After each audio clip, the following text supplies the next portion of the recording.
पाण्याच्या शोधामध्ये मानवी वसाहतीत आलेला बिबट्या नेमका रानडुकराकरता लावलेल्या सापळ्यात अडकला। नांदेड जिल्ह्यामधल्या शिराढोण गावालगतच्या देवी माळावरची घटना आहे। सापळ्यात अडकलेल्या बिबट्याची गर्जना ऐकून गावकरी माळावर आले तेव्हा त्यांचा हा प्रकार लक्षात आला। त्यांची पाचावर धारण बसली।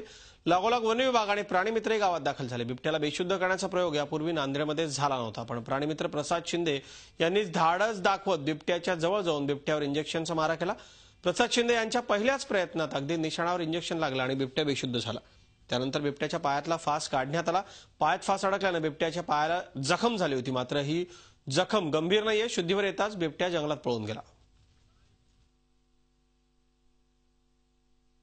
त्याला म्हणजे कसं होतं की तो एकदम जंगलामध्ये होता आणि त्याला जास्त काही डिस्टर्ब झाला नव्हता। फक्त आवाजामुळे तो लोकांच्या परेशान होता। बाकी त्याच्या कोणी जास्त जवळ गेले नाही, त्याच्यामुळे त्याने हल्ला करून अंगावर येण्याचा प्रयत्न केला नाही। त्याच्यामुळे तेवढी त्याला इंजुरी झाली नाही। फक्त जिथं फास लावलेला होता पायाला तिथे थोडंसं त्याला खरचटलेलं वगैरे होतं आणि रक्त साकळल्यामुळे त्याला फक्त पायाला थोडंसं सूज आलेली होती। झी 24 तास रहा एक पाऊल पुढे।